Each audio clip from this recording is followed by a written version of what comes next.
Fala pessoal, beleza? Gabi aqui na área para mais um vídeo. Hoje é dia de falar de back favorito, um assunto bem específico. E aí vocês devem estar perguntando, pô, da onde surgiu essa ideia de falar sobre momento de fechada de back favorito?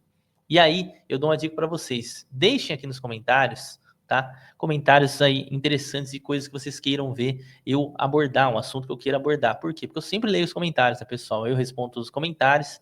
E, inclusive, vocês ajudam bastante quando vocês deixam sugestões. E essa sugestão desse tema de hoje foi do Flávio Petrúcio, tá? Que deixou uma mensagem aqui dizendo: Fala, Gabi, como sempre, convido a ver mais para a comunidade. Obrigado.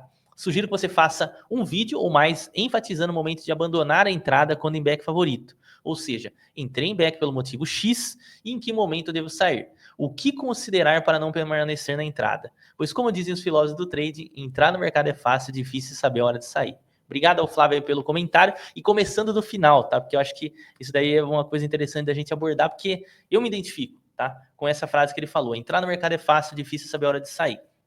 Muitas vezes no meu trading, cara, eu acabei entrando em apuros por conta dessa questão de não saber a hora de sair. E mais que isso, tá indo mais além, principalmente pelo fato de não querer assumir aquele head. Por quê? Porque para quem trabalha em situações que você precisa do gol, seja no over, seja no mercado de match odds, se tem coisa pior que você fechar a posição em prejuízo e o time marcar logo em seguida, difícil. Só tomar um no gol contra, eu acho que é uma coisa pior do que isso. E assim, muitas vezes a gente acaba relutando para fechar. Pelo fato de falar, não, vai que ele faz o gol no próximo ataque. Ah, não sei o que, ele vai fazer o gol. E aí, nesse momento que você acaba, às vezes, tomando uma variância negativa que não deveria ter tomado, ou às vezes, no pior das hipóteses, tomando um gol que não deveria ter tomado. Então, assim, o primeiro recado desse vídeo é isso, tá?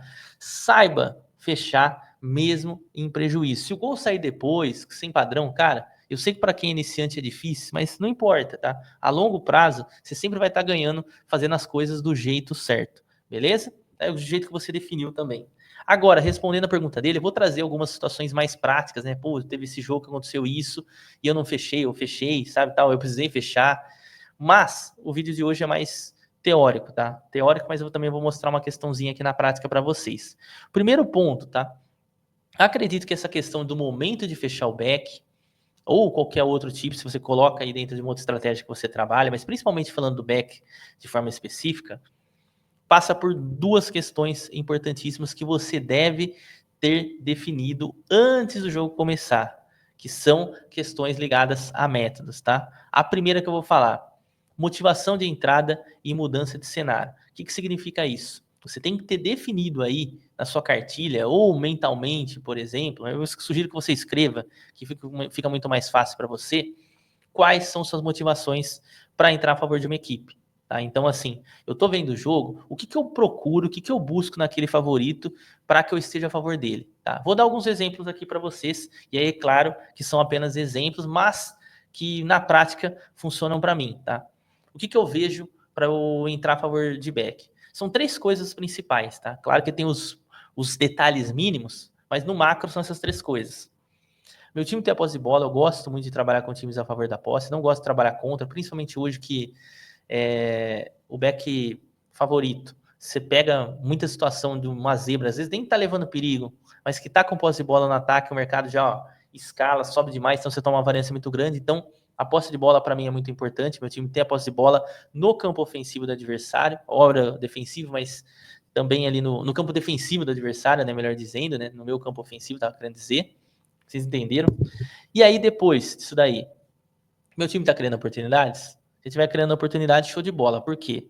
Criando oportunidade, o time, a tendência, pelo menos, é que o mercado segure um pouco mais qualquer tipo de subida, ou seja, menos variância negativa dentro do meu método, menos ticks que eu tenho que pagar para estar a favor daquela entrada. E terceiro, não menos importante, meu time não está tomando ataques perigosos, né? Ou seja, não está correndo risco de tomar gol. Por quê? Porque eu sempre falo para vocês, o meu tipo de trading é um trading que eu pego menos gols, mas tomo quase nada de gols, tá? Para quem tá me acompanhando, inclusive lá na comunidade lá do Clubão, tá? Comunidade gratuita, que eu deixei o link aqui na descrição do comentário fixado para você entrar. Eu vou passando ali a minha leitura de entrada e vocês vão perceber que dificilmente eu vou acabar tomando um gol, tá? Tem uma situação outra específica, inclusive uma delas aqui, eu comentei, né, que foi aquela situação ali do Panathinaikos, mas de modo geral, normalmente minhas entradas terminam ou com gol, ou às vezes com uma variância negativa, né? Hora ou outra uma variância positiva, mas como o mercado tá bem agressivo, tá bem difícil. Então, eu utilizo esses 3 critérios. Depois vocês voltam aí, vocês podem replicar aí nessas entradas, mas acredito que sejam os 3 critérios principais para estar no back favorito. E aí, dentro disso, eu já consigo ter uma boa definição de leitura de jogo para fechar uma entrada, né? Por exemplo, eu tenho esses 3 critérios, tá? Vamos supor que um deles é quebrado.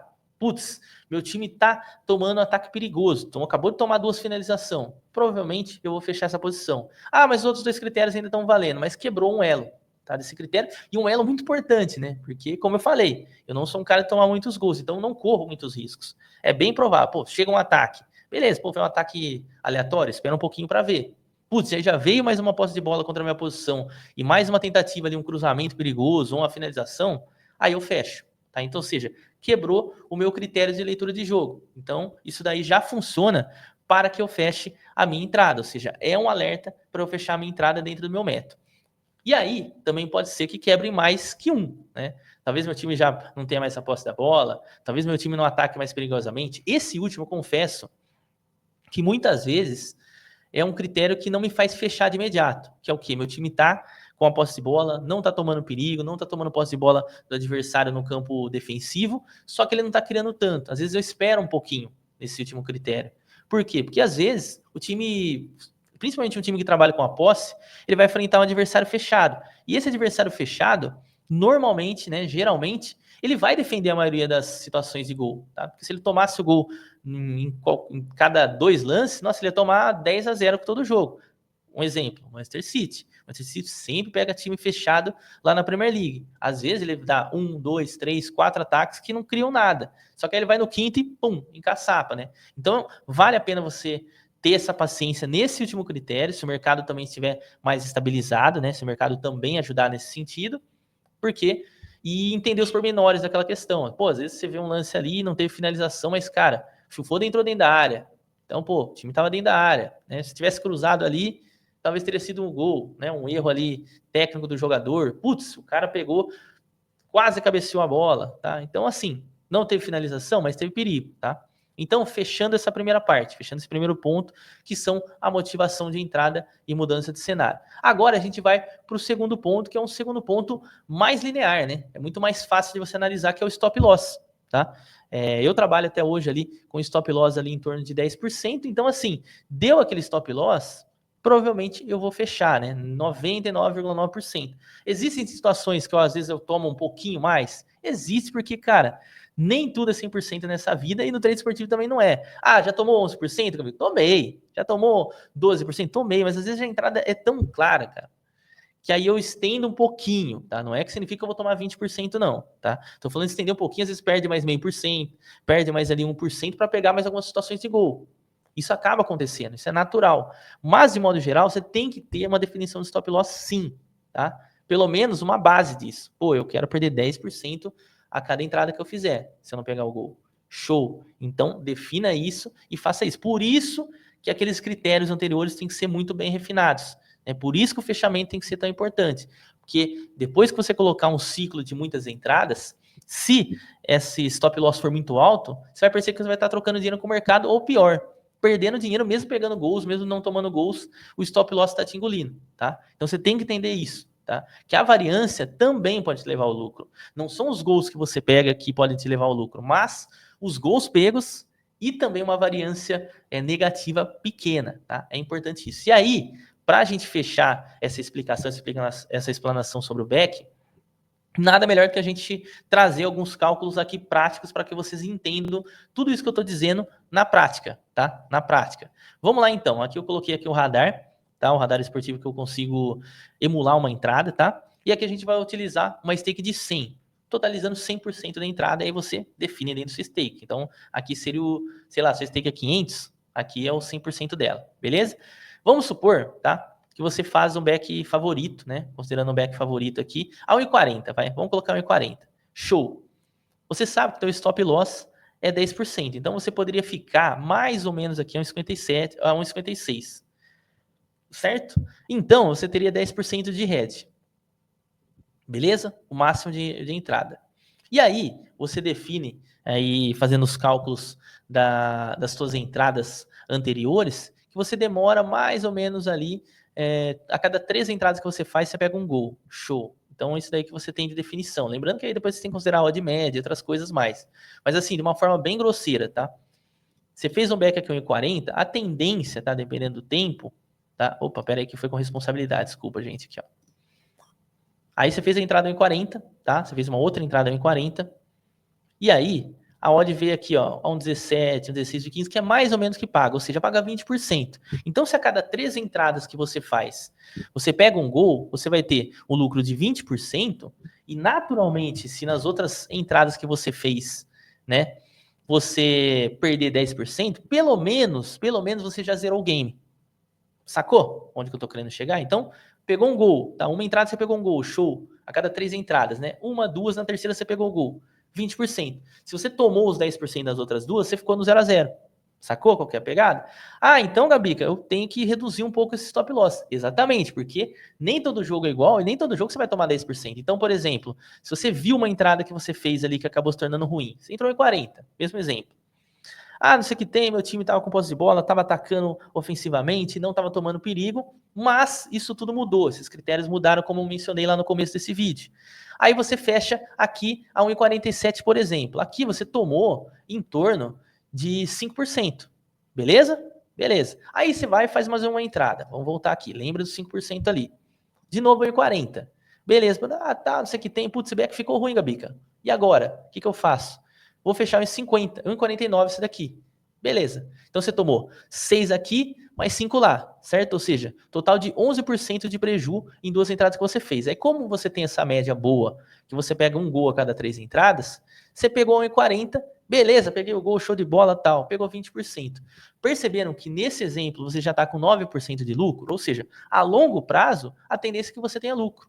Bacana, né? Então você vê, eu sei que é um cálculo simples, básico, né, que dentro da realidade vai alterar, porque você vai fazer algumas entradas, talvez ali a 1,20, você pode fazer, por exemplo, entradas que sejam a 1,50, então vai acabar variando. Mas o que eu sugiro para você, com tudo isso que eu mostrei aqui de exemplo, pega, anota, veja aí quanto que normalmente você toma de prejuízo em cada jogo e principalmente quantas entradas você precisa para que você pegue um gol, tá? Se for 3, você vê, o exemplo já está dado. Agora, se você às vezes toma um pouco mais, e não estou dizendo que se você não pegar um gol com 3 entradas, pelo amor de Deus, pessoal, não entendam isso errado. Se você não pegar um gol com 3 entradas, você vai ter prejuízo, tá? Pode ser que, por exemplo, você faça entradas mais curtas, com menos variância. Por exemplo, pô, eu pego um gol a cada 5 partidas, só que você vai lá no mesmo 1,40 que a gente tá mencionando aqui. E aí você, putz, eu tomei 2% aqui, tomei mais 2 no outro, tomei mais 2 no outro. No quarto jogo você pegou, você teve até mais lucro que o cara que eu tava dando o exemplo anteriormente dos 3 jogos. Sacou? Tudo vai de acordo com a variância que você vai tomar. E claro, você definir muito bem esses critérios para fazer o fechamento no momento correto e não ficar pagando entrada no mercado sem valor. Beleza? E aí depois a gente tem que colocar os gols tomados e tudo mais. E aí você faça os teus cálculos. Espero que você tenha ajudado você aí com esse vídeo. Obrigado novamente ao Flávio pela sugestão que ele deixou.